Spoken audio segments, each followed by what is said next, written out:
Looks like we're ready to start. So I'd like to welcome everyone to the 5th annual Kamal Salibi Memorial Lecture. Over the years, the annual lecture has become an occasion of happy remembrance of the late Professor Kamal Salibi. And this has been a wonderful occasion to celebrate scholarship on the history of our region. And of course, for many of us, an occasion to remember with fondness Professor Salibi's numerous wide-ranging contributions, scholarly contributions, as well as his wit and hospitality, and of course his congeniality and perhaps even more importantly, his conviviality. I've been asked by my colleague, Professor Abdurrahim Abu Hussein, who ordinarily would be standing here delivering these remarks, to open tonight's lecture on an occasion that unfortunately has taken on the hue of great sorrow, on an occasion rather than happy remembrance. It was only on Saturday evening that there occurred the passing of Professor Abu Hussein's son, Kemal, and Professor Salibi's namesake. Thus, it is for that reason that Abdurrahim asked me to extend to you his apologies for not being here tonight. One cannot help but note the poignancy of tonight's gathering as we remember both Kemals, Kemal Abu Hussein and Jiddu Kamal Salibi. I'd also take this opportunity to announce that the family will receive condolences in the AUB Alumni Club in Hamra on Wednesday and Thursday afternoon. In spite of these painful circumstances, I have to say also that I'm personally gratified to be able to introduce this year's speaker, Professor Benjamin Fortna. I've known Ben since our days. Actually, the days can be counted in decades, I realized. Writing our dissertations in the University of Chicago Library. And as I recall, there were a group of 4 or 5 of us who on a daily basis were fueled by shared coffee breaks and rewarded by end-of-the-week beers, which is, I think, is a convivial spirit that Kamal Salibi certainly would have appreciated, and no doubt also Kemal Abu Hussein. After graduating from Chicago, Professor Fortna taught at the School of Oriental and African Studies at the University of London, and he's now a professor at the University of Arizona and director of the School of Middle Eastern and North African Studies. He is well known, I won't recount the titles of books, but he's well known for books on the history of Ottoman education and childhood in the late Ottoman Empire.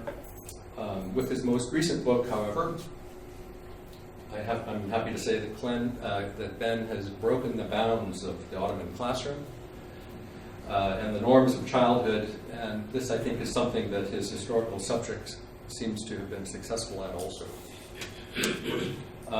Tonight we're fortunate to hear more about Ashraf Bey, an Ottoman insurgent and special agent. Ben's talk tonight is entitled Between Country and Nation, the Life of an Ottoman Special Operations Officer at Empire's End. Ben, thanks for being here tonight. Thanks for sharing with Kamal Salibi's convivial spirit, and welcome to AUB.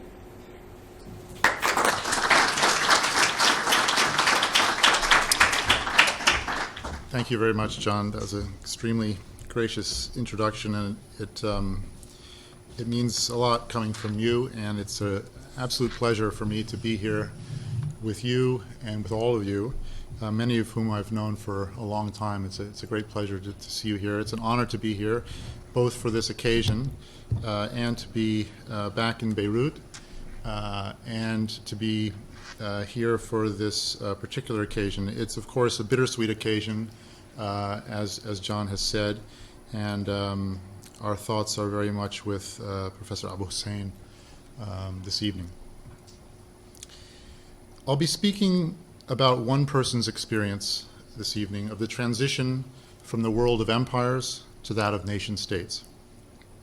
It's a story of a controversial figure in the late Ottoman Empire who eventually went into exile in Greece and Egypt before returning to Turkey, a country he didn't know, as an old man. His is only one experience, and a single life story, no matter how representative, is only that, one individual biography. This case, as I hope you will soon see, was hardly representative of the general experience of the millions of people in the Middle East during the transition from the Ottoman Empire to the post-Ottoman era. And yet, in this life story, we can see some of the broader issues that are encapsulated in the title I've given this talk, which draws on a quotation from Professor Salibi. In his A House of Many Mansions, he wrote, "To create a country is one thing, to create a nationality is another." And I think I have that, perhaps. No, I don't. Yes, I have that there on the screen.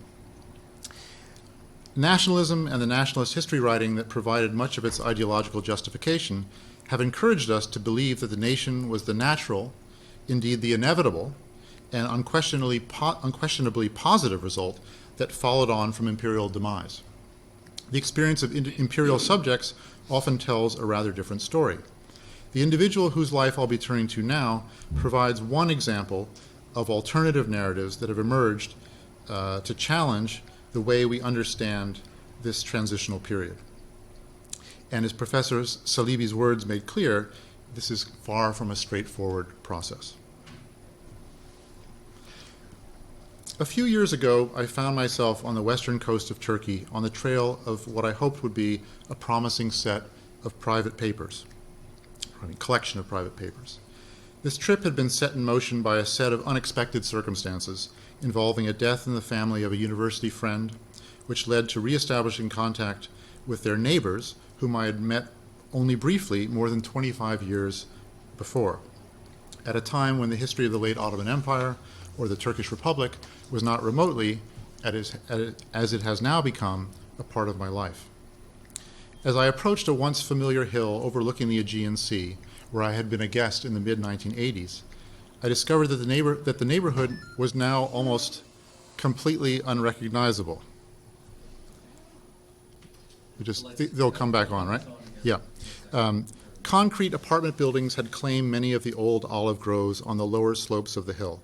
Beyond them lay the object of my trip, a trunk containing papers that had remained largely undisturbed since the 1960s, and that promised to shed new light on the turbulent period before, during, and after World War I. Specifically, the chest contained the papers of a man known variously as Kuşçubaşızade Ashraf, Kuşçubaşı Ashraf, İzmirli Ashraf, or Ashraf Sanjar, who turned out to be the grandfather of the friends I had made more than 20 years before. And that's a picture of him, and that's a very brief outline of what I'll be trying to cover this evening. I didn't know it then, but the trunk would also reveal another name, his alias or nom de guerre, that he used in the field, but we'll come to that presently. I had heard of Ashraf, as I'll be calling him here for brevity's sake, for his name appears from time to time in accounts of this turbulent period, over a decade of almost constant warfare that brought an unedifying end to over 600 years of the Ottoman Empire's existence, dramatically altering the map of the region and affecting the lives of millions, often in devastating ways. But I couldn't say that I knew terribly much about him. The more I looked into his story in preparation for my visit, however, the more intrigued I became.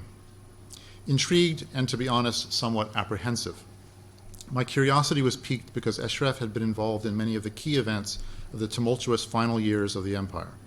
The opposition movement to Sultan Abdulhamid II in the first decade of the 20th century, the coming to power of the activist Committee of Union and Progress, or the Unionists, or the Young Turks, in the revolution of 1908, the Italian-Ottoman War in Libya, 1911-1912, the Balkan Wars of 1912-1913, the Great War itself, and the conflict known in Turkey as the national struggle that ended with the establishment of the Turkish Republic in 1923.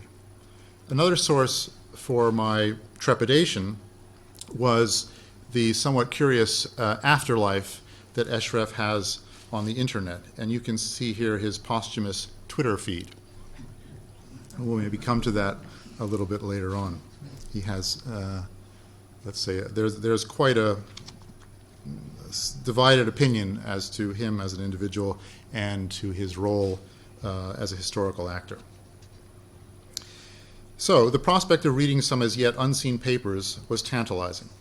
It is perhaps, as I was just discussing with Professor Derengil, perhaps every historian's dream to explore an unknown cache of sources with the potential to change the way we look at the past. Or perhaps I had simply spent too much time pursuing what one colleague called the dry delights of social and institutional history. My previous work on the history of education and the history of learning had been intellectually rewarding, at least for me, but as my nearest and dearest were very quick to point out, the almost total absence of action or even basic narrative plot in much of that writing might just have failed to capture the interest of the educated general reader, much less my own kin.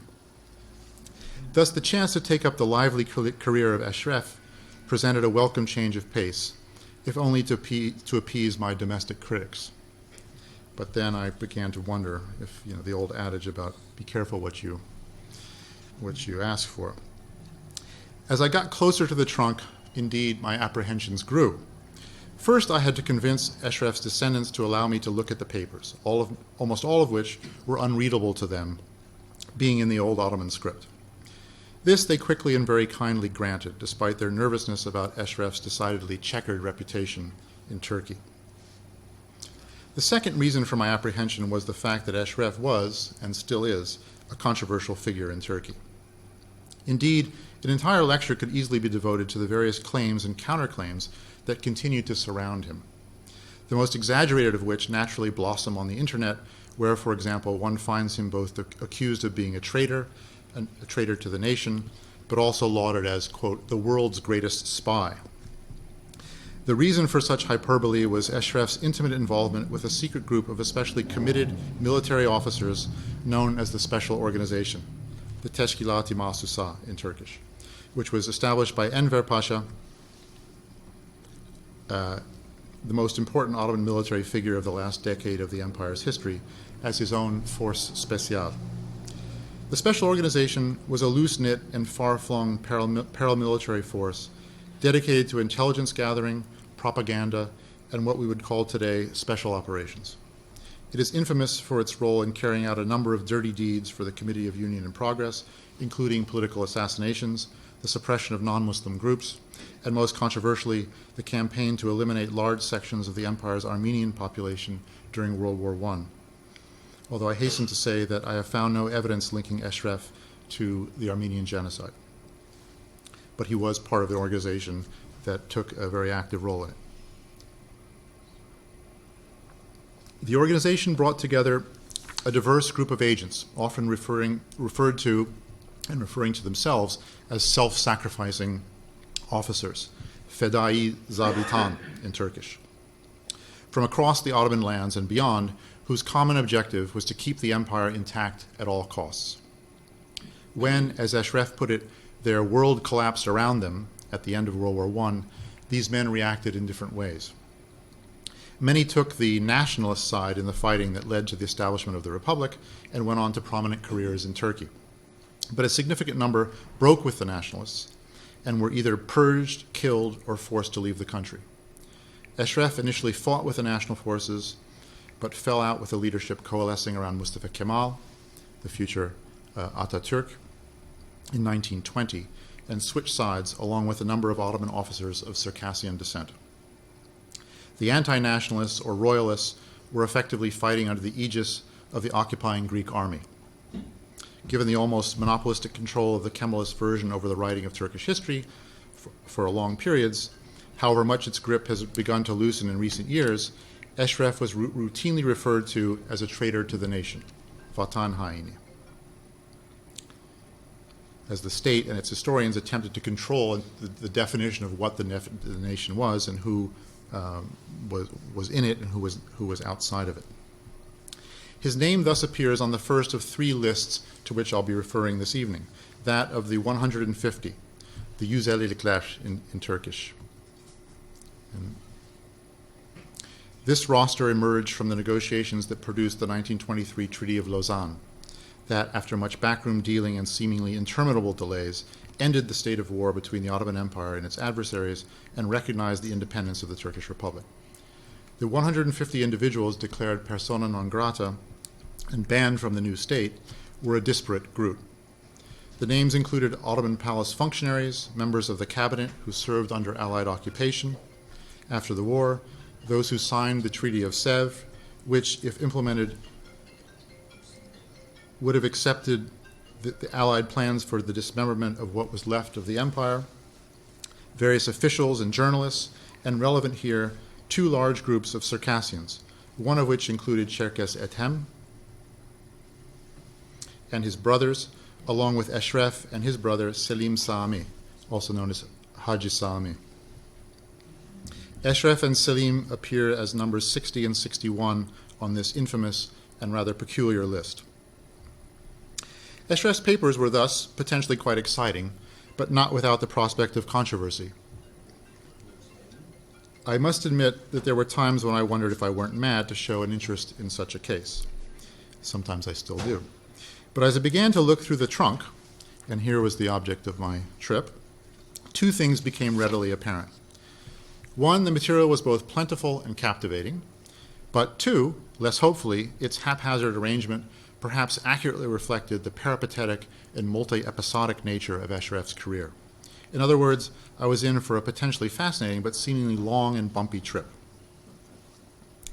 Back then, when I started working on the papers, I began to grope for a way to tell this story, as a way of shedding light on the larger history of the collapse of the Ottoman Empire. I stumbled on this quotation, which seemed apt.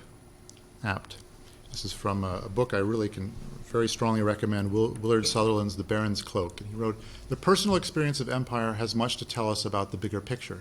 Surveying empires from the great vantage of policies, structures, or ideologies, as historians usually do, we perceive one set of truths. But stepping into the shoes of imperial people, we see another." So this is what I was trying to do, to try to step into the shoes of Ashraf. Part of the problem was that his shoes covered a lot of territory over the years, and that made my job more interesting, let's say. So in what follows, I shall first attempt a brief overview of Ashraf's dramatic life story before turning to some examples of the sources that I found in his trunk. I'll conclude by indicating how this material, when analyzed with other relevant sources, sheds light on this critical passage of history. This evening I'll pay a particular attention to Ashraf's penchant for exploring the line between insider and outsider. As he negotiated his controversial career, he seemed bent on pushing the limits of this line, as we'll see repeatedly. I'll be drawing your attention to a few documents, and in particular, a few more lists that that were drawn up either by him or about him, and sometimes both, that speak to this liminal exploration of insider and outsider, inclusion and exclusion. At the outset, I should briefly consider the problematic nature of historical biography, a subfield that is often maligned or marginalized by professional historians, but one that strikes me as crucial to understanding a given passage of history. Many have warned against entering into its thicket. Some have labeled the task futile, thus Thackeray, or even impossible. Mark Twain cautioned that biographies are but the clothes and buttons of the man. The biography of the man himself cannot be written. Thomas Carlyle's view is even more daunting. No sooner does a great man, and we can decide whether or not we think Ashraf was a great man, no sooner does a great man depart and leave his character as public property than a crowd of little men rushes towards it. There they are, gathered together, blinking up at it with such vision as they have, scanning it from afar, hovering around this way and that, each cunningly endeavoring by all arts to catch some reflex of it in the little mirror of himself. More recently, French sociologist Pierre Bourdieu warned against what he termed the biographical illusion, by which he meant that imposing a coherent life trajectory on the random, changing, and often contradictory traces of human behavior is bound to be deceptive. Others have been far more brutal in dismissing the genre. Stanley Fish called it minutiae without meaning, and others have referred to it as the bastard child of academe.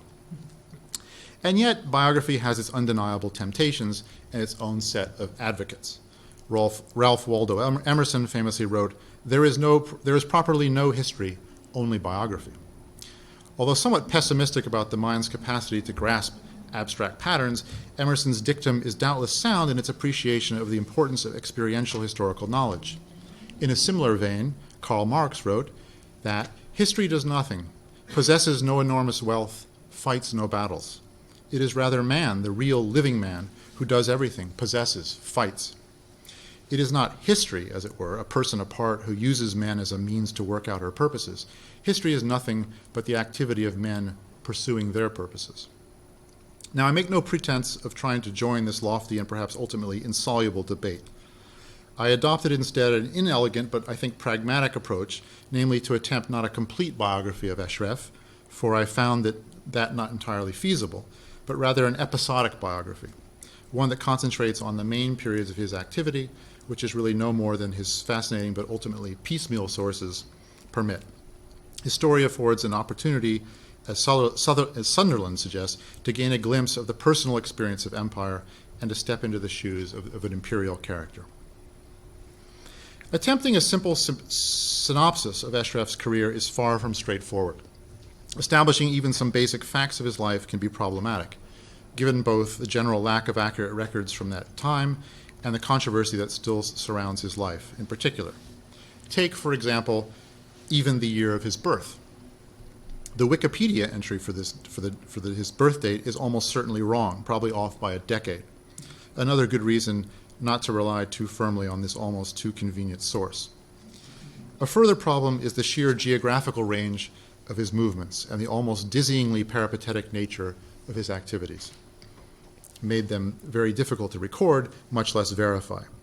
His life story is one that stubbornly resists summarization. But the following represents my best effort.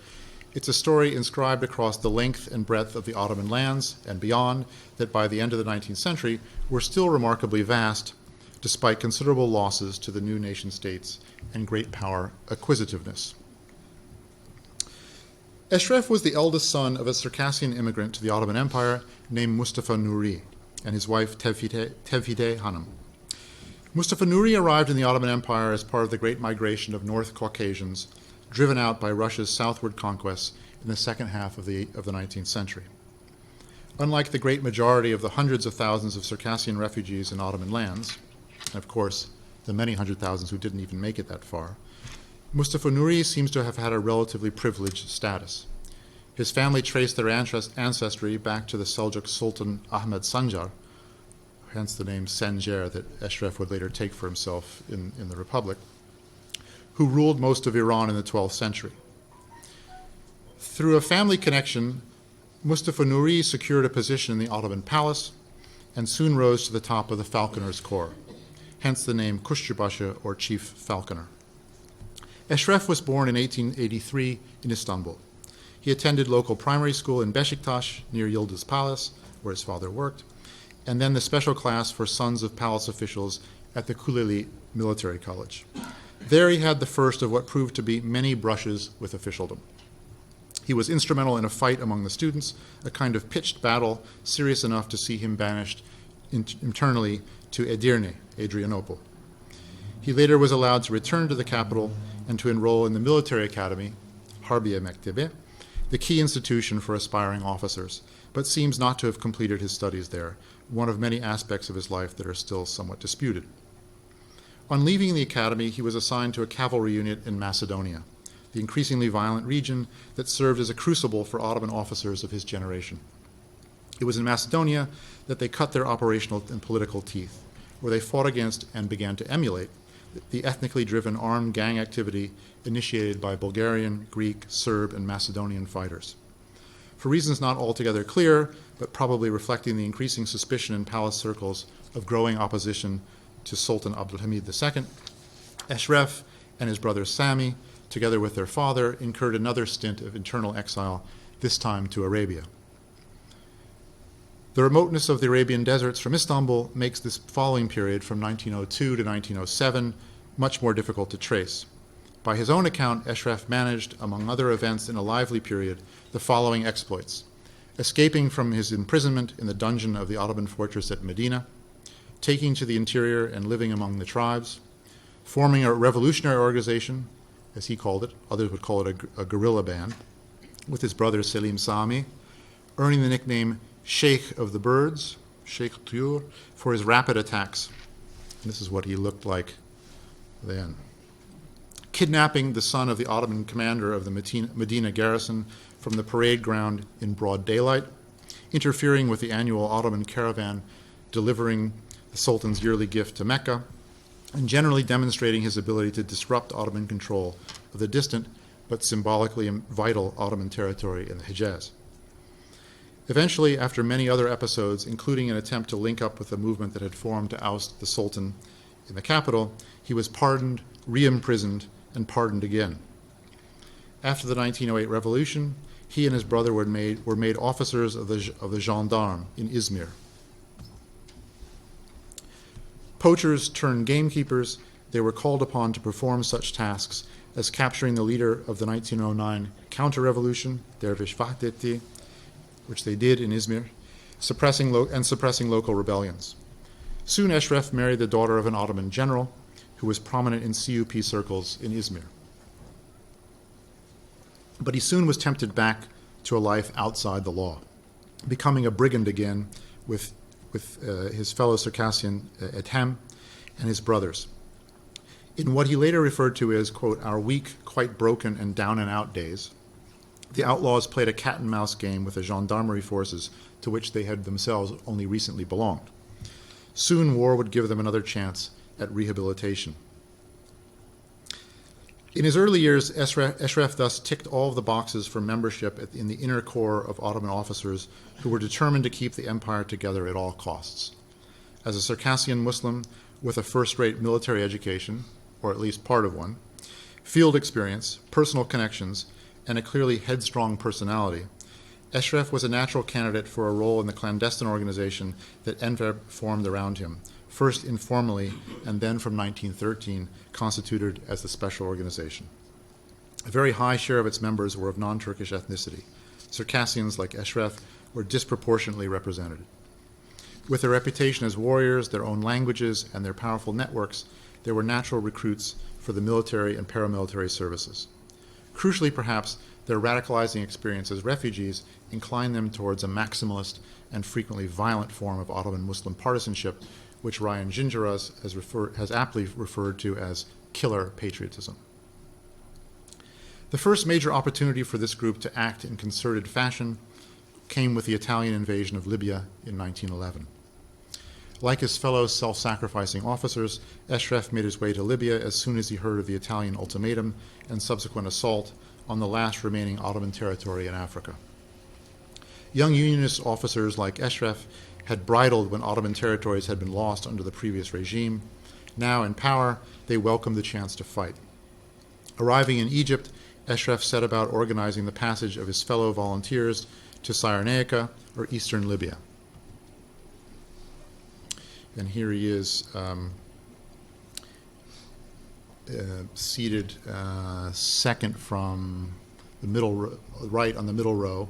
And this is a group of sort of we might call Muslim VIPs dressed up in disguise, or what passed as a disguise, as seminary students. But they included some important people, including Sheikh Saleh Tunisi, the Tunisian scholar, and some of the sons of Abdul Qadir al-Jazairi. Eventually, they made their way into Libya, and Ashraf served under Enver at Darna, where he led a division and had a considerable success in repelling the Italian attempts to advance into the interior of the country. Now, this is, sorry. Yeah, here he is with a captured Italian flag, and here are a few pictures of their Enver on the right of the three in front, and his father, and Sheikh Saleh here in the longer robe on the right.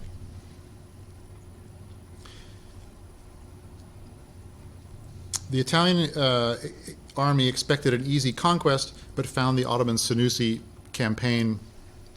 resistance extremely stiff, suffering heavy losses and eventually being forced to replace their general and revise their strategy. Whether the initial success of the Ottoman Senussi cooperation would have been maintained can never be known, because almost all of the Ottoman officers were recalled from Libya in 1912 to face the much more serious threat to Istanbul represented by the first of the Balkan Wars. The empire's western neighbors temporarily suppressed their mutual antagonisms and formed an alliance to drive the Ottomans from their remaining European territory. Ashraf followed Enver back to the Balkans and saw action in both the First and Second Balkan Wars, especially brutal conflicts that saw the deliberate use of terror against the civilian population, what we refer to today as ethnic cleansing, especially the Muslims. Ashraf was with Enver during the recapture of the former Ottoman capital of Edirne, Adrianople, from the Bulgarians in July of 1913. Going further on the offensive, he commanded a unit that went behind enemy lines with orders to defend the Muslim population from further depredations. He was thus among the key officers who in the late summer and autumn of 1913 founded the short-lived independent government of Western Thrace, which lasted less than 2 months before the Istanbul government negotiated it out of existence, much to the frustration of Ashraf and his fellow committed officers. He served as the commander of the Republic's, mini-republic's, military forces, and his brother Selim Sami was inspector general. The mini-republic had its own flag, national anthem, and postage stamps. Ashraf claims that he designed the flag. After the Balkan Wars, he intended to retire from military life. His first wife had died as a result of complications arising from the birth of their son. He soon remarried to a fellow Circassian named Parveen. The newlyweds planned to modernize their family farms, but these plans were soon disrupted by the larger conflict that increasingly loomed over their lives. Even before the Ottomans entered the Great War, Enver Pasha called on Ashraf to take on a variety of missions, including traveling to various European capitals to make contact with the Indian revolutionary movement in order to coordinate tactics in case of a war with Britain, training as an airplane spotter for reconnaissance flights, and sailing for India en route to Central Asia in order to secure alliances that would be useful in the coming war. Ashraf was on board a ship heading to Bombay, in rather jaunty poses he struck on deck, when the war was declared. He received orders to disembark in the Gulf and return immediately to Istanbul. His previous experience in Arabia ensured that he would be sent to the Arab provinces, and his wartime years were spent on various missions there, including the first and second attempts to surprise the British in Egypt by crossing the Sinai Desert and attacking the Suez Canal, meeting with tribal leaders in Arabia to keep them on the Ottoman side. These were almost all successful, the one exception that proved the rule being that of Sharif Hussein in Mecca, a costly one for both Ashraf and the Ottomans, as it turned out, and tracking down evidence of what the Ottomans considered treasonous contact between Arab nationalist leaders in Syria and foreign powers, especially the French. This included breaking into the abandoned French consulate here in Beirut to secure the evidence that led to numerous, if controversial, convictions, including, infamously, several executions overseen by Kemal Pasha, the CUP heavyweight and wartime governor of Syria. The United States, who had been responsible for safeguarding the French consulate after its staff left for Egypt when war broke out, registered its vigorous protestations in French, in the diplomatic language of the day, de la façon le plus énergique, but completely in vain. And this breach of diplomatic protocol went unchallenged. But at least, unlike another more recent consular crime, no one seems to have been physically dismembered in this case. Enver's next assignment for Ashraf was to deliver a shipment of gold to Ottoman forces in Yemen, who had been cut off by the Arab revolt, and it proved fateful. Here's some of the troops getting ready for the Sinai campaign. And this is Ashraf's hand-drawn, hand-painted map of the mission he was intended to take. If you can see that dotted red line there, that was the route that his mission was supposed to take. But they were distracted and caught at that spot where the red mark is here, at a place called Khaybar. After making their way into the interior of Arabia by various means of transport, Ashraf's detachment of 40 men was discovered by a large force under the command of Sharif Hussein, and in January 1917, during a ferocious battle at this place, Khaybar, a site, incidentally, of one of the first successes of the early Muslims in the 7th century, Ashraf was badly wounded and taken prisoner. News of his capture was, as T.E. Lawrence records in 7 Pillars of Wisdom, celebrated by the forces of the Arab revolt, who saw it as a sign that the tide had turned in their favor. Ashraf's golden dagger was sent as a prize to Colonel Wilson, one of the key British agents behind the insurrection. Ashraf himself was seen as a bigger prize. Transferred to British custody in Cairo, he was subsequently interrogated and sent to the British prisoner of war camp on Malta, where he was forced to sit out the remainder of the war. This is a painting in his family's possession of the battle at Khaybar as he understood it, with the detail showing him here. I don't know whether you can see him behind, to the right of the machine gun emplacement there, instructing the action. Ashraf seemed to always place himself at the very center of any activity. Let's see if I have a picture of him. Yes, here he is in the rigors of Malta prison camp. It was a very different place for officers than it was for enlisted men, to be sure.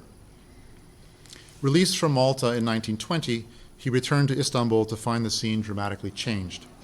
Enver and the other top CUP officers had been spirited away after the armistice, and Allied forces occupied the capital, thus compromising the Ottoman government in the eyes of a growing number of the population, a situation that had become even more difficult when Greece invaded Western Anatolia in 1919, of course, at the Allies' invitation.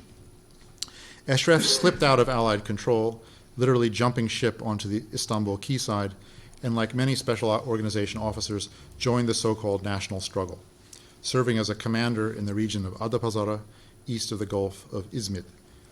Here he seems to have alienated the wealthy landlords by extracting funds to support the campaign and failed to suppress an anti-nationalist uprising, a failure that severely damaged his relations with Mustafa Kemal and the growing, emerging Ankara government. At some point in late 1920, amidst what was tantamount to a civil war in which ethnicity played an increasingly important role, Ashraf, like his fellow Circassian Cherkess, Ethem, broke with Ankara and went over to the loyalist side.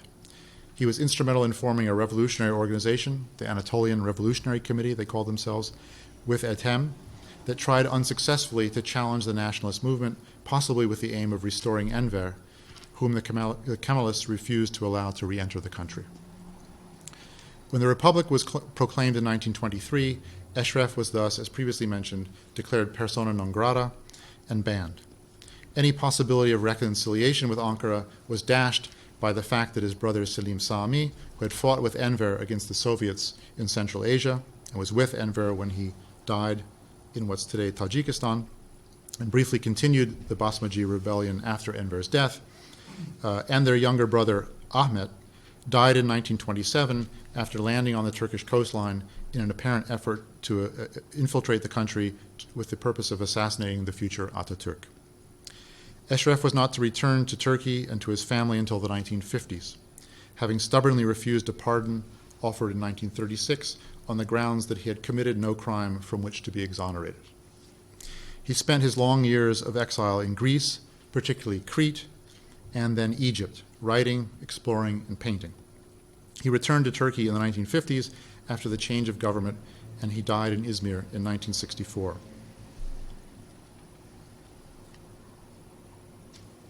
Ashraf's story is, in a sense, that of the end of the Ottoman Empire, but not as it is usually told.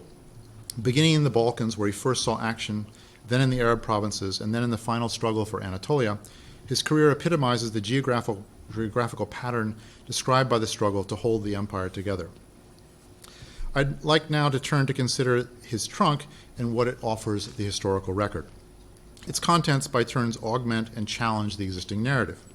Particularly fascinating are accounts of some of the many episodes to which Ashraf was a witness. These offer a unique perspective and some remarkable details that add considerably to our knowledge of the period. But his papers are fragmentary, offering fascinating but partial insights into particular episodes of his eventful career. They are thus, sadly, not a substitute for his lost memoir. This multi-volume work was to be called My Reports to History, Tarihe Benden Haberler. Again, in the title, he places himself right there at the center of history. My Reports to History. The manuscript of this work, which he had begun writing as a prisoner in Malta, there. So I skipped over an image. That's of the national movement before Ethem, who's there next to Mustafa Kemal. Mustafa Kemal in the white cloak, and Ethem, the taller figure, to Mustafa Kemal's left, our right, was Ethem, with whom Ashraf walked out on the national movement. But here he is later on working on his memoirs in Malta. And he expanded it subsequently over many years, both in exile and back in Izmir. It apparently, however, burned in the Istanbul house fire, claimed by some to have been arson, of the popular historian and journalist Cemal Kutay in 1987. Kutay was Ashraf's literary executor of a sort, and Ashraf had sent him his magnum opus, apparently without retaining anything close to a complete copy. Before the fire, Kutay used the memoirs extensively, but his complete lack of referencing makes these nearly unusable for any careful historian. Nevertheless, several pieces of Ashraf's writings survive. The memoirs of his Yemen mission were edited and published in Turkish and English editions. The English version is entitled The Turkish Battle at Khaybar. One of the editors of that volume, Philip Stoddard, drew on some of Ashraf's writings and interviewed him in the early 1960s for his Princeton University dissertation on the special organization and its activities in the Arab lands. Ashraf also published a 32-page account of his legal dispute with the Turkish government over the confiscation of his property at Salibi, near Manisa. The long title of this pamphlet, which might be translated as An Ongoing Story of Bitter Oppression in Contravention of the Law, of Common Sense, and of Claims to be a State of Laws, aptly describes his sense of having suffered injustice despite his many services to the nation. It also contains some brief biographical information, a detailed description of his former property, and a blistering criticism of bureaucratic incompetence and venality, as he saw it. The unpublished papers contained in his chest are a mixture of the personal and the historically relevant. First of all, the trunk contains not only the writings, but also his writings, but also many photographs, newspaper clippings, maps, telegrams, letters, and lists. Lots of lists of various kinds. Lists of dates and events, and lists of his fellow fighters on different campaigns, as well as a variety of miscellaneous memorabilia, including, for example, his medical chart drawn up by a German doctor in Libya in 1911, and, somewhat poignantly, his 1950s Egyptian gun license. Here was a former outlaw who every year during his exile in Egypt went dutifully and registered his handgun with the local authorities. Sort of like Tony Soprano going to register for jury duty or something like this. It's a very kind of interesting document. All of which are invaluable in conjuring up his day-to-day experiences. Unwrapping one particular bundle proved most arresting. Out poured a collection of stamps and seals, mostly in Bulgarian, from the period when he was involved in operations in Western Thrace. This little packet, which I saw before I was able to see any of the documents in the trunk, only exaggerated what Arlette Farge has called the allure of the archive. Secondly, Ashraf's papers include remarkably vivid accounts of the various events in which he was personally involved, and biographical sketches of his principal comrades in arms. These last include Enver Pasha. His 4-page explanation of his bond to Enver is particularly revealing, especially for its description of Enver's religious observance and bravery on the battlefield, a very different account from the usual version, which depicts Enver as reckless and overzealous in his supposed pan-Turkic vision for the future. And such colorful characters as the CUP Gunyan Yakup Jamil, sort of the wildest of the wild men of this group, who apparently attempted a coup d'etat and was shot by a firing squad. Former colleagues such as the Ottomans turned Arab nationalists, Aziz Ali al-Misri and Nuria Said, who had defected to the Arab Revolt, T.E. Lawrence, and the Turkish Islamist poet Mehmet Akif, Cherkes Ethem, of course, and his brother Rashid, not to mention his own brother Sami. Altogether, they provide heretofore unknown details of these intriguing personalities, many of whom, like Ashraf himself, seem to be swimming against the historical current, destined as they were for major controversies of one kind or another. Like Ashraf, they were all characters for whom the empire-to-nation transition was problematic, to put it mildly. His trunk contains a number of documents from each of the major phases in his career and the empire's demise. Given time constraints, you'll be glad to know I've selected only a very few to share with you this evening. One from Libya and two, I think, from World War I. The first document from the Libyan period is not really so important in terms of its content, but it's rather more important, I think, in terms of the signatures that appear underneath the text. It's a request for pay from a Libyan soldier. It consists of a few lines in Arabic at the top, written to Enver by a Libyan fighter requesting back pay for him and his comrades. As commander-in-chief, Enver passed the request along to Mustafa Kemal, so we can see three signatures here. Enver here, Mustafa Kemal in red, and Ashraf here below in the lower left-hand corner. As commander-in-chief, Ashraf passed it to Mustafa Kemal as commander of the Derne front, who passed it to Ashraf as commander of a division at Hassa, to the south of Derne. Ashraf ordered the paymaster to pay the men in arrears. Again, it's not earth-shattering detail. But the document reveals the operational structure of the Ottoman side of the Tripolitanian War. Ashraf also had a nice photograph that he took of Enver's tent headquarters, and reflects the close cooperation of three men whose life trajectories would diverge dramatically in the years ahead. Their signatures also reveal a healthy sense of their own importance, a not inconsiderable factor in the internal politics among the Ottoman military elite. Turning to World War I, Ashraf's papers also offer important detail about the Ottoman side of the conflict. Ashraf was involved in Ottoman efforts to carry out a clandestine attack, as we've noted, on the Suez Canal in early 1915. His papers from the Canal campaign yield a trove of information about the strategic situation in the Sinai and in Egypt. He preserved copies of the reports he sent to Suleiman Askeri, whose photograph I just skipped over, I think, who was the head of the special organization in Istanbul. And these shed considerable light on the less well-known Ottoman side of the conflict. This campaign was only partially successful. This is Ashraf's hand-drawn map of his part of the Canal campaign, and he placed himself, of course, smack in the middle of the operations, and you can see the boats gliding along the Suez Canal in the background. It's quite an interesting little document, especially because he places himself right there in the middle of all the activity on the Ottoman side of the canal. This campaign was only partially successful, of course. Ottoman forces were briefly able to cross the canal, but were unable to hold their position. Nevertheless, the Ottoman offensive obliged the British to maintain large numbers of troops in Egypt that were badly needed elsewhere, both in the European theater and at Gallipoli. The cache of telegrams Ashraf both received and sent before, during, and after this campaign, often using his not-so-secretive nom de guerre, Ebu Feridun — Feridun was the name of his son — afford a fascinating view of life on the front lines during World War I, as by turns Ashraf organized, cajoled, pleaded, and fumed at colleagues both above and below him in the chain of command.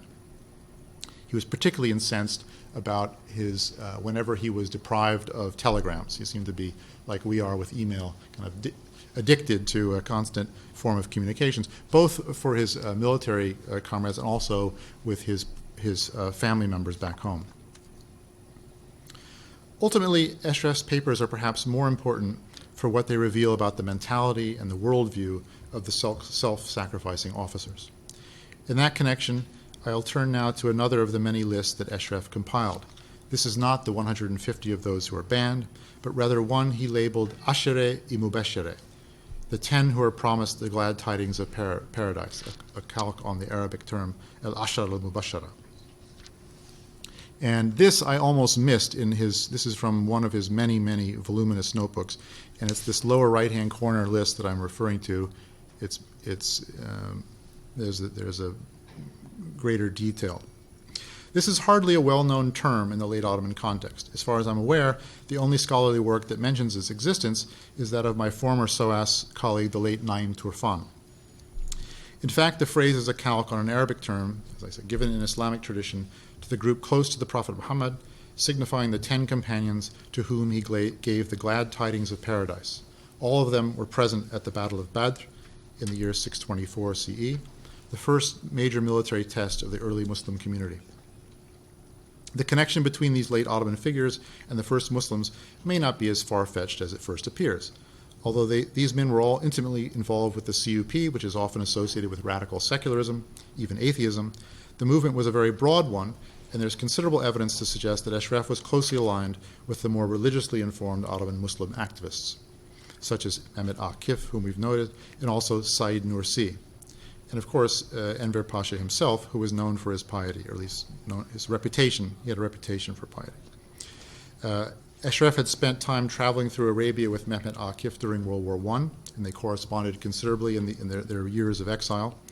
And earlier, when Ashraf was a child, Said Nursi had been a guest of his family in Istanbul. The list is equally relevant as a statement of Ashraf's self-identification. As a key member, he modestly places himself at the top of the list, of the core group of activist military officers who exemplify an extreme version of what Eric Zürcher has aptly termed Muslim nationalism. Officers, assassins, and what we would refer today as the heaviest of the heavies. The men on this list consider themselves fedais, those willing to sacrifice themselves for the Ottoman cause, a venture with distinctly religious overtones. Like the special organization, at least half of the group were Circassians, which is significant in that the most salient aspect of their identity was as fellow Muslims and not as Turks. All were close to Enver. Their political and personal loyalties doubtless explain the fact that the 10 reacted in very different ways to the advent of the Republic and the consolidation of power around Mustafa Kemal. Disregarding the two who were already dead, Süleyman Askeri took his own life after failing to stop the British advance in Iraq in 1915, and Yaqub Jamil, as previously noted, perhaps the most infamous of all of them, was put to death by an Ottoman court-martial for having tried to lead a coup against the CUP the following year. Beyond those, we can see that the rest diverge. A few, such as Çanakkale'li Atif and İhsan Topçu, Eryavuz, as he was known in the Republic, numbers 6 and 8 respectively, went on to prominent positions in the Turkish state, with the former, once a CUP gunman, becoming an MP, and the latter heading the infamous independence tribunals, which eliminated opponents of Kemalist rule, before serving as Minister of the Navy, where he was embroiled in the first major scandal of the Turkish Republic at the ministerial level, the Yavuz Havuz kickback scandal in 1928. During the trial, one of his co-defendants was Sapancalı Hakkı, number 5 on Ashraf's list, demonstrating the persistence of the personal connections well into the Republican period. Most of the remaining members on the list, however, resisted the new regime, in some cases violently. Abdülkadir Antepli was captured while trying to flee the country for Greece in 1926 and hanged. As we've already seen, Selim Sami died in an apparent attempt to assassinate the future Ataturk the following year. Happily, Ashraf's papers do not always reflect such weighty matters. Family correspondence also reveals both tenderness and the banality of domestic life. In some ways, the most exciting source in the trunk, for me at least, was the memoir of Ashraf's second wife, Parveen. In it, she recounts the crucial period from the early days of their marriage in 1914 to the eve of his parting of the ways with Ankara in 1920. Her memoir represents a highly unusual female perspective on the heavily male world of battles and special operations. Parveen vividly documents the trials and tribulations of a woman whose husband disappeared for months and then years at a time, while she raised both his son, whom she adopted, and their 2 daughters in difficult circumstances. She thus shared the plight of countless women across the empire and indeed on all sides of the conflict. But her account goes well beyond the domestic realm. The combination of her position and her articulate prose create a vivid account of life during wartime. Among the many fascinating insights, she lays the blame for the falling out between Ashraf and Mustafa Kemal on what she refers to as the parasites surrounding the latter, who were keen to exploit any potential misunderstanding during the increasingly tense phase of the national struggle. She also says that the quarrel arose when Ashraf declined Mustafa Kemal's invitation to serve as a representative for Manisa in the Grand National Assembly at Ankara, thus provoking the suspicion of Kemal and his men. The abiding impression of Parveen's memoir is one of personal suffering caused by Ashraf's extended absences, compounded by what she saw as the historical injustice mistakenly perpetrated on her husband and her family, in her view. Her narrative complicates the question of victim and perpetrator in this era of mounting grievances and score settling. All told, Ashraf's story lends itself to a combination of biographical and historical analysis that add to our understanding of this period of warfare and upheaval in the following ways. On one level, they offer rare insights into life at the sharp end of this particularly eventful phase of history. In Ashraf, we gain the perspective of an insider, one close to Enver, whose historiographical treatment has frequently been denigrated by the dominant Kemalist perspective. He shared his patron's vision for the empire and fought fiercely but in vain to implement it. Similarly, his papers help us understand the perspective of the substantial numbers of military officers who eventually broke with Mustafa Kemal and thus became outcasts, exiled, or ignored. Ashraf's story thus can add to the belated but no less necessary reappraisal of this controversial era, moving away from the official history so heavily influenced by Mustafa Kemal and the desiderata of the state he founded. On the other side of the coin, we can also appreciate the threat that the self-sacrificing officers and their ethnically constructed and heavily armed networks. And that was Yaqub Jamil. Sorry, these are some things. Here are some of the Circassian fighters on whom, from whom Ashraf drew when he was recruiting his own forces. You can see if you were forming a state, you might not want them on the outside. The civil war that resulted thus becomes much more understandable. His experience also underscores a problem with the history of the transition from empire to nation-state, namely the assumption that it was somehow natural and inevitable, even for those fighters in the name of the Ottoman Empire and Islam, the famous Ottoman twins of state and religion, Dinu Devlet, to transfer their loyalties automatically to the new Turkish national state. The combination of radical secularism and the sharp turn towards Turkish nationalism left many Ottoman Muslims of Albanian, Circassian, and Kurdish descent in an awkward position, to say nothing, of course, of the non-Muslims. Political and ideological consolidation under Mustafa Kemal, together with a shift from communal to national, in Turkish the word milli, usually translated as national, sometimes disingenuously was used to conflate two fundamentally different meanings, one referring to the empire's Muslims and the other only to its Turks. And this led to a number of important defections that are usually overlooked or explained away in the standard recounting of this passage of history. His story also affords a highly unusual glimpse into the clandestine side of the Ottoman operations in this period. In the absence of a proper history of the special organization, his papers provide invaluable insights into Ottoman activities, which are generally little understood and sometimes even scoffed at by Western historians. Ashraf's materials reveal that Ottoman wartime tactics could be quite effective against overwhelmingly superior adversaries. They thus may be able to supplement existing scholarship on wartime intelligence and tactics that, while excellent in many cases, the recent book by Polly Mose is a good example, are overwhelmingly devoted to telling the Allied side of the story. Also, Ashraf's itineraries tell us a lot about mobility. First, in ways impossible only a few decades earlier, Ashraf's movements relied heavily on relatively recent technological arrivals. He traveled by train, steamship, motor car, and even airplane. He was a fanatical devotee of the telegraph, once engaging vehemently with regular army command over his insistence for constant telegraphic communication, as I mentioned, even when in the wastes of the Sinai Desert, for example. He had a telegraph office installed in his house in Salibi in Anatolia, ensuring that both personal and Teşkilat-ı Mahsusa communications reached him and his family when most were far less connected. Secondly, his story is one shaped by human mobility. The son of refugees from the Caucasus, he also recruited heavily for the special organization, often touring the countryside in the South Marmara to handpick his fighting men, people like this. Ashraf's case thus amplifies Reshat Kasaba's important point in his book A Movable Empire, that transhumance continued to be highly important to the end of the empire, but it was given special fillip by the seemingly insatiable military demands of the last decade.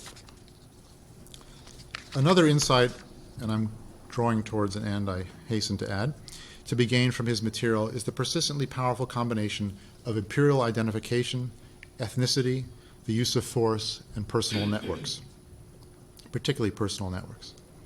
Ashraf's writings show that despite the massive strides taken to modernize the Ottoman state over the course of the long 19th century, the empire still depended on ethnic, familial, and personal relationships remarkably similar to those operating in previous centuries. His papers allow us to reconstruct the network of patronage and service, linking Enver at the top with Ashraf and his fellow self-sacrificing officers just below, and then below them, in turn, a much larger pool of fighting and operational men on whom they could draw. Loyalty, common experience, especially on the battlefield, ethnicity, and in some cases family connections were crucial ingredients in this highly personalized matrix. And we're fortunate to have in our field two very good recent books on this, one by Layla Parsons and one, of course, by Mike Province, who's right here, on these kinds of networks and the way they persist over time. Personal networks rely, of course, on personalities, and it is Ashraf's force of personality that comes through quite strongly at times, both anecdotally and in his writings. In that regard, I would like to refer to one final list, one that sheds some light on the way Ashraf regarded himself in the light of history. We've already seen signs that he positioned himself squarely on the historical stage, despite, or possibly rather because of, his marginalization. In the title of his ill-fated memoir, My Lessons for History, and the list of the 10 Promised Paradise.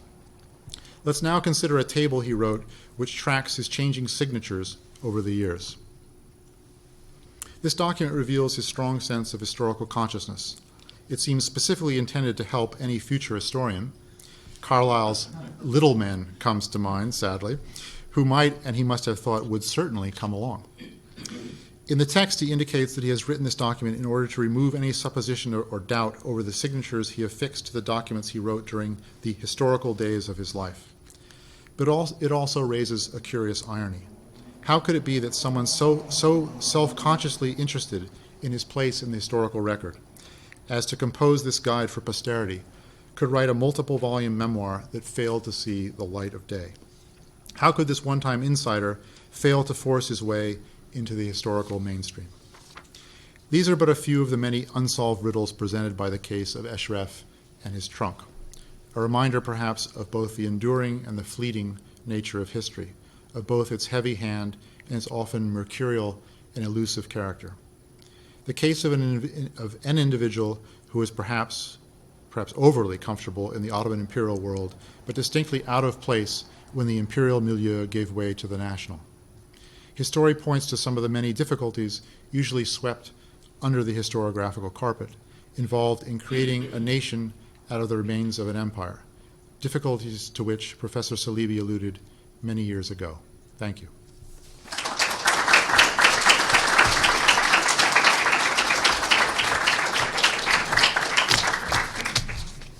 Thank you very much. Thanks, Ben. I think we have some time for questions. I should say that there will be a reception on the second floor terrace.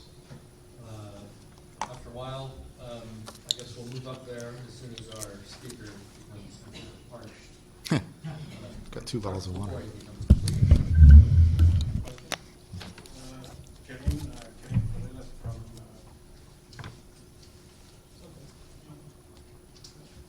Karim from Lebanon Leader Society. Was it any evidence or no? Sorry, Lebanese what society? Lebanon Readers Society. Readers Society, thank you. Was it any evidence or notes written by Enver that regards the cultural Turkish cultural shift from the use of Arabic letters to Latin? From Enver or from Ashraf? From Ashraf. Yes. Well, indirectly. It's a good question. You can see, for example, in this chart, he included the signatures from the Latin. But actually, and some of his materials he wrote in later years in Latin letters. But usually they are much harder to read because he did not learn to write the Latin letters as a child. And he learned them late in life, predictably. They're not as well written as his Ottoman hand. Was he critical of this shift? He doesn't, as far as I remember, he never specifically criticizes the shift. Others did. But he often didn't comment on larger sort of social cultural phenomena. But he seems to have made his own peace with the Latin script. He practiced it. He wrote in it, not particularly fluidly, I would say. But he did not, it's interesting, he'd never commented on the shift himself. Others, of course, were vehemently opposed to it. Thank you.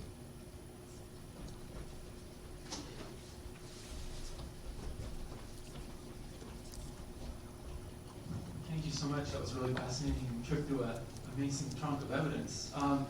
First question is, you said that you had no evidence that he was part of the Armenian genocide. What did your study of this material tell you about what might have happened during that time period by those who might have been a part of that event, if you will? And secondly, as a historian, what happened to the trunk, and what then do you feel is, as a scholar, as a historian, is your handing off of this trunk? Where does it go next, and what becomes of this material? Okay. Thank you. Thank you very much. Yeah, as I said, Ashraf, because he was in a way considered an Ottoman Arabist because of experience in the Arab lands, he was tasked with operations in the Arab lands during the war. There is an interesting note that when he was interrogated by the British in Malta, or in Cairo before being sent to Malta, there's a kind of chilling comment that he makes about the genocide. They're trying to, they're interrogating potential war criminals at that point. That's what the British are doing, the French, after they've occupied Istanbul. And they keep trying to press him on his particular role, and he says something to the effect of, I wasn't personally involved, but if I had been, it would have been a very thorough operation. So he, that I think that speaks for itself. But of course, many of his colleagues were involved with the events of the genocide, but it's interesting. I mean, I've discussed this often with Armenian scholars, some of whom assume that the special organization was created just for, or specifically for, eliminating the Armenian population. In my view, that's not the case. It was a much wider organization. It was operating in North Africa. It was operating in Iran during the war. It was a multifaceted and kind of elusive organization. But naturally, from an Armenian perspective, it is seen as one of the most heinous agents of the genocide. As for the trunk itself, it's still in the family's possession.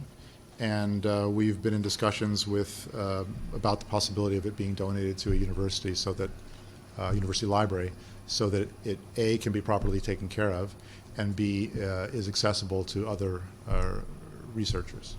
Because now I find myself in a somewhat strange position where I've used the material, but no one can check. No one can say, use the scholarly method and say, well, okay, this guy says this. I've looked at the material. That's what we believe. Pardon? We believe. Thank you, Salibi. Not everybody will be that generous. So I hope it will be made available. We're hoping, things are kind of delicate at the moment. We're hoping that a major university in the U.S. will take it on, and that it will be properly looked after. Because these materials, many of which are not acid-free paper, they can be in jeopardy. But I'm involved a little bit in those discussions, but it's not really in my control. Thank you. Hi, Selim Deringel, LAU. I wanted to ask actually something we talked about before you began the talk. Maybe we should share that with the audience. You know how he puts himself right in the middle of the action in Suez, draws maps and drawings or whatever. But in the memoirs of the chap on the far left here, Ali Fuat Erdan, who was Cemal's number 2 in the Syrian campaign, as in the Syrian, while Cemal was here and during the Suez campaign, there's not a word about this guy, nothing. And we did talk about this. Would you care to share that with the audience, please? Thank you very much, Tim. That's a really interesting point. I think there are a couple things that are important to remember there. And they're important both for the historical period we're talking about and for the subsequent historiography of people like this and these events.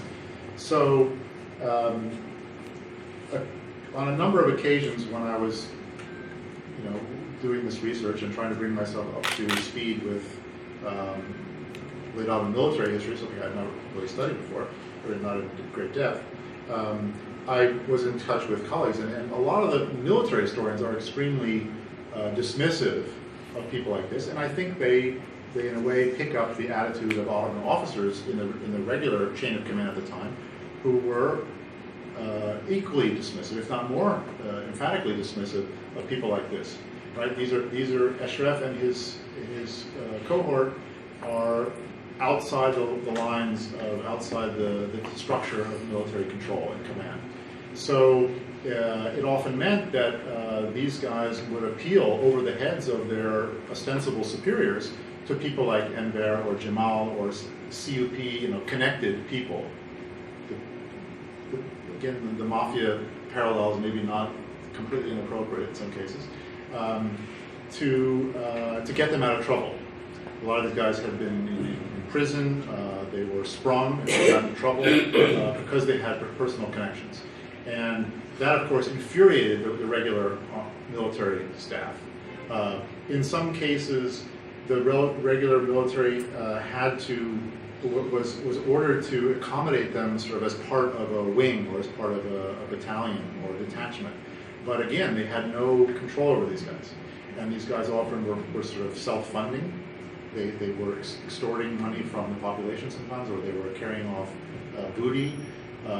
They were not, so you could say there was a kind of trade-off, and they were not salaried. They could not expect future pensions from the military. They could not expect a normal promotion, right? Exactly. So that was the thing. A lot of the military historians will say, well, he can't really call him an officer. He was only this. What was his actual rank? They're very focused on questions of rank. But for them, it didn't matter because they had the direct word of the guy upstairs. And so both at the time, there was a lot of antagonism on the part of the regular military towards people like this, these unofficial, off-the-books operations. And subsequently, the history seems to reflect that. So the official history doesn't include it. So I wouldn't be surprised sometimes that major figures writing their memoirs would either not include them at all or write disparagingly of them because they were. Completely. Yeah. I mean, for them, I think they were sort of. They were also kind of a bit of a nightmare. That comes across very clearly in the whole Western Thrace episode, where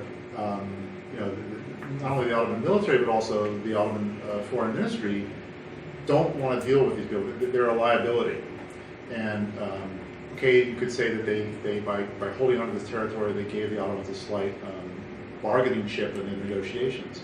But once that was cashed, they wanted them out of the picture. So the British consular sources are quick to pick up on whether these people are actually wearing uniforms or not, and sometimes they dress as uniforms. They dress in the uniforms of the Ottoman army so that they can not be blamed for being rogue. But sometimes they discard. They make sure they're not wearing military uniforms so that so the Ottoman Empire can have sort of plausible deniability about it. But it's a really interesting dynamic, and one that I think has a really fascinating, and I haven't seen anyone really write about it in the historiographical context, so if you would, that would be great. Mike? Michael Provence of University of California.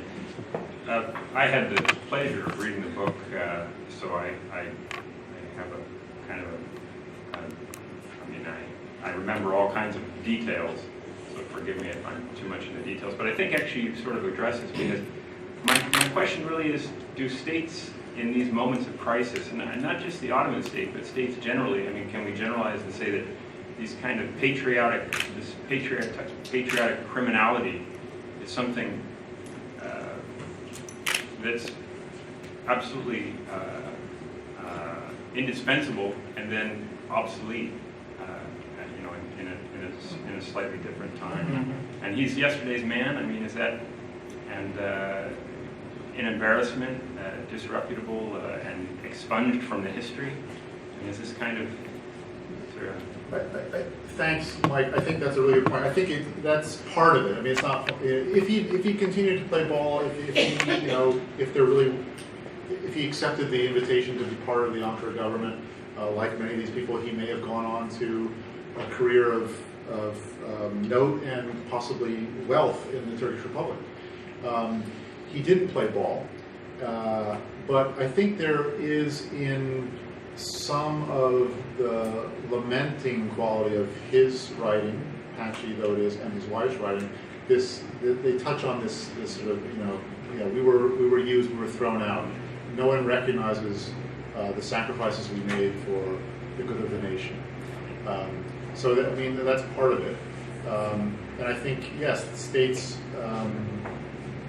do sort of encourage this kind of behavior at certain points. I mean, the recruiting of these people into the security apparatus, of course, as it grew massively in the final decades of the empire, was in some ways necessary, in some ways maybe irresponsible, right? Because it was a long-term plan going to be for these people. I mean, Ottoman history is littered with the problems of trying to reincorporate troops in various eras who have been, on campaign and then don't, funnily enough, go easily back into civilian life. But I think, when the empire was in such crisis of the empire, no one was really thinking that long. They were thinking about survival. They were thinking about, subduing their many enemies as they saw it all around. And I think it's crucial here that in some ways, Enver Niazi, the other sort of key fighters from the Macedonian period, they really learned from their opponents, the gang, the Chetes of Macedonia, and that's what they were trying to do. I mean, of course, there was a degree of necessity about it because they didn't have the money, they didn't have the manpower to fight a conventional war against the Italians or against anybody else. So they were really hoping that this what we now call asymmetrical warfare would be successful. And it seems like there was evidence that it could be. They seem to perhaps have taken the conclusion that it would always be successful. I mean, Süleyman Askeri is sent to organize the tribes of Iraq against the British Army. I mean, it's okay. They had the Ottoman military, the regular forces had some remarkable successes in the Mesopotamian campaign, as you know. But what he was really trying to do was impossible, I think. And so he was despairing and he took his own life. Okay, we'll take the last three questions back to back and then we will conclude. Hi, I'm Josh Carney. I'm in Media Studies here at AUB. And you highlighted the importance of personal networks in your talk. I'm wondering, is there much evidence that Ashraf continued these personal networks? To what degree do these exist after his activities, and is there evidence of those in the materials you found in the trunk? Thank you. Thanks. And my question is simple. I happen to be married to a Circassian woman in Turkey, and so I sort of had to hang out with a lot of Circassians. Also participate in their activities and associations and so on and so forth. When people found out that I was a historian, or I'm a historian, I would usually get questions about Ashraf and Ethem and his brother. No one would actually ask me anything about Kushtubashi, and he seems to be a critical figure for the period, right? Or during the period, Ethem and his brother were active, right? In the movement. So the question I have. What does he make out of his Circassianness, I mean himself? Do we know anything? And relatedly, I mean, apart from what we know from Jamal Kutai's writings, where does he stand in terms of his distance to Turkish nationalism after 1920s? Thanks.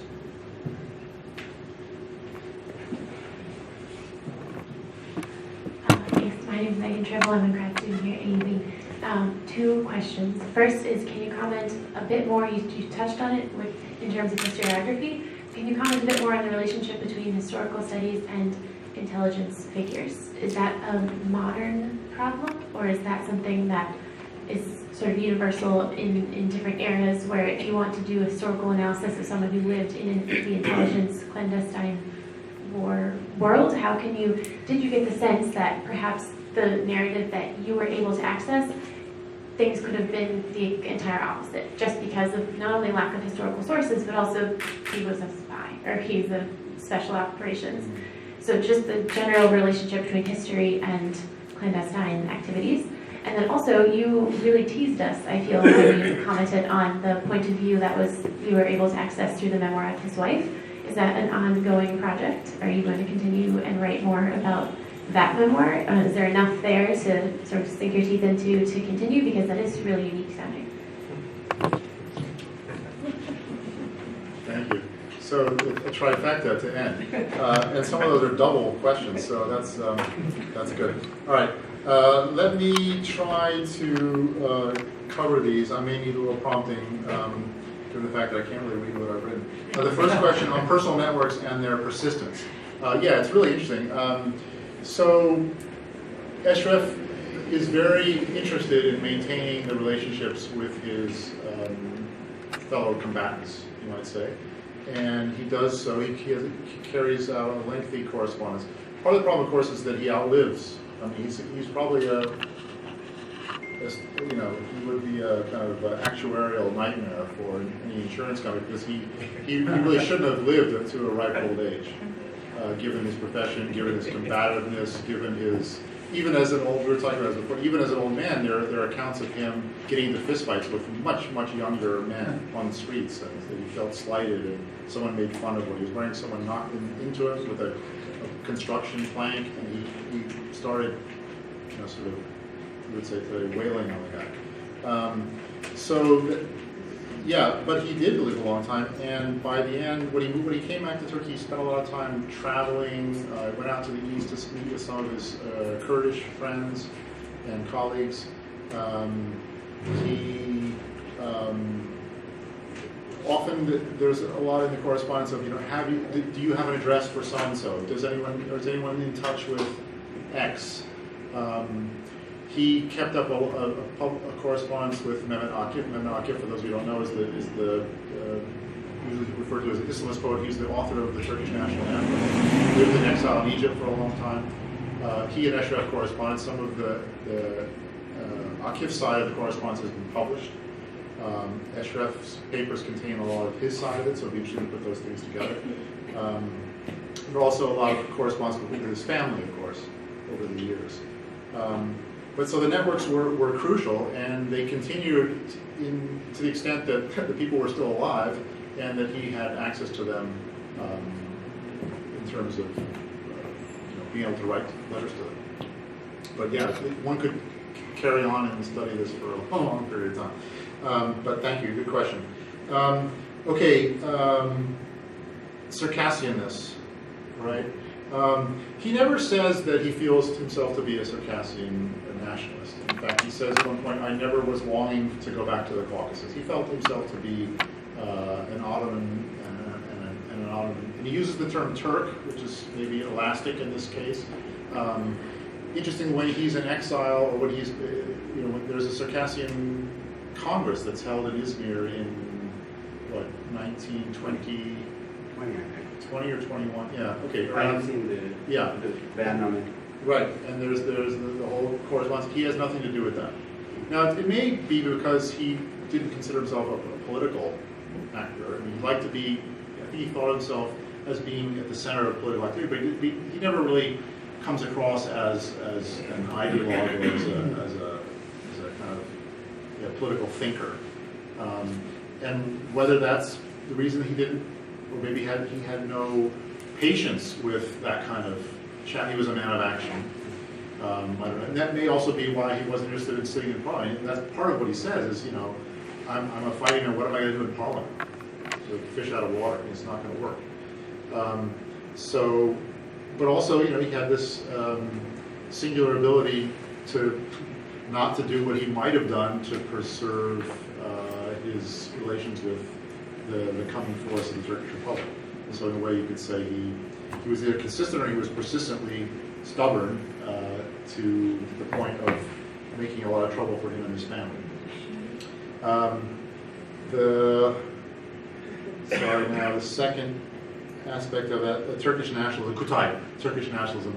Yeah, I mean, Kutay is situated pretty strongly in sort of, you would say, on the right in Turkish historiographical terms.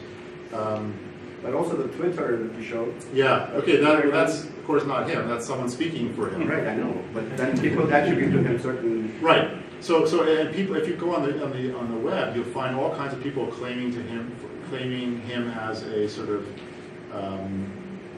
Turkish hero Monke, right? And he's the kind of, people say, oh, he's the Turkish Lawrence, he's the super spy, he's this and he's that. There's a romanticizing dimension to some of this, obviously. I think, probably he would have thought that absurd. He doesn't show, it's interesting, some of these key people, Enver's aide de camp is another one, shows no interest in politics in the Republican period. So either they learn to keep their head down, or they realize that the change times have changed. I mean, he's allowed back into the country because of the change of government, right? So after the Republican People's Party loses the election in 1950, he's brought back, and of course some of the people who are CUP members are still prominent in that group, that political group. So it goes on, but he doesn't. It's clear that he doesn't try to engage politically in the Turkish Republic. He engages privately with his networks, with his former colleagues, but there's no real political acts that he grinds at that point. Personally, he writes a lot about how he's been mistreated and so on, but he doesn't get involved politically. Okay, so the last two questions on history and intelligence, and this sort of the practical problem. Yes, it's a huge problem. How do you write about things that happen outside the scope of history writing? And the sources are a big problem. So sometimes we only have, I try to cross-check wherever possible, but if the archives don't exist, if the papers don't exist, you can't get them. I got a lot of interesting material from the Turkish military archives, Athase. They're extremely helpful. But for some campaigns, there's, it's by definition not meant to leave a trail. At one point he says, on my way back from Libya, I had to go and carry out a sanctioned killing.